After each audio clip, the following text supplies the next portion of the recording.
नमस्कार, वंदे मातरम, जय हिंद। मैं वसीम मिश्रा। इस रीजनिंग के 5 मिनट के शो में आप लोगों का हार्दिक स्वागत, नंदन वंदन, अभिनंदन एवं इस्तकबाल करता हूं। चलिए फिर, ये दोनों त्रिभुज आपके, ये वाला आपके यूपीपी कांस्टेबल प्रीवियस ईयर में पूछा गया है, ये वाला आपके बैंक के किसी एग्जाम में पूछा गया था। इसमें आपको त्रिभुज की गणना करनी थी, तो हम लोग तो बहुत बड़े बड़े आकृतियों की गणना कर चुके हैं। फिर इसमें क्या रखा है, चलिए फिर, तो यदि हम बात करें तो हम यहाँ पर बीच वाले में तो सीधे 1 2 3 4 8 कह ही सकते हैं, और इस आकृति में हम 3 कह ही सकते हैं। इस इतने में आपको कोई दिक्कत नहीं होनी चाहिए।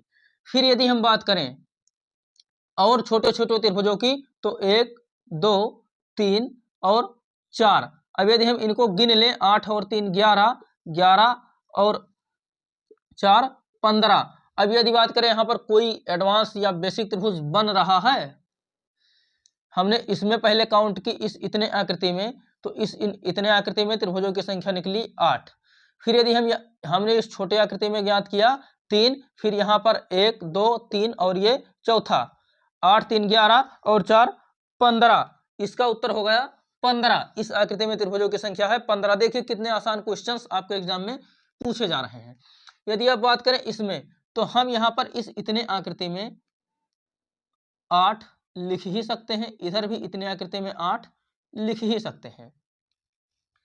यहां पर तो हो गए 8, फिर यहां पर एक बना ये वाला, एक बना ये वाला, यहां पर भी एक बना ये वाला, एक बना ये वाला।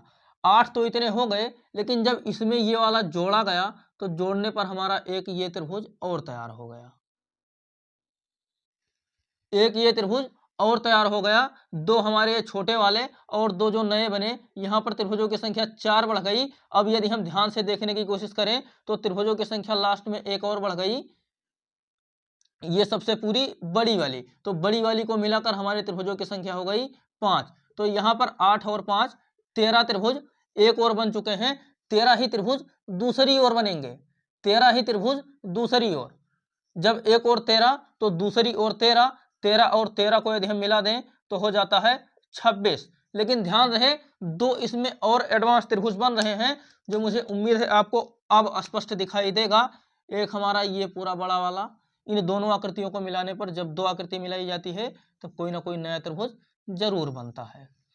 तो 26 और 2 28, इस आकृति में त्रिभुजों की संख्या है 28।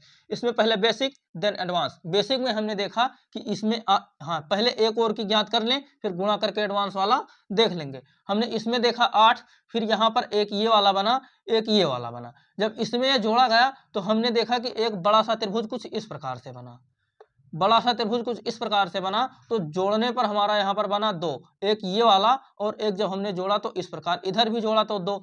तो हम लोगों ने देखा कि 8 और 4 12 हो चुके, और एक ये पूरा बड़ा वाला 13, तो 13 इधर, 13 भी इधर, 13 13 26 हो गए। लेकिन हमें ध्यान आया कि दो बड़े और एडवांस त्रिभुज बन रहे हैं कुछ इस प्रकार से। तो इस आकृति में आपके त्रिभुजों की संख्या हो गई 28। आपको आकृति साथ साथ बाद में दिखा दी जा रही है, आप आकृति को देखते रहें। चलिए फिर, 5 मिनट की सीरीज में अब हमने त्रिभुजों की गणना से संबंधित खत्म कर दिए हैं सारे क्वेश्चंस। अब इससे कठिन आपके एग्जाम में नहीं पूछा जाना है। अब जब हम मिलेंगे तो बात करेंगे चतुर्भुज, आयत या वर्ग के गणना पर आधारित क्वेश्चंस।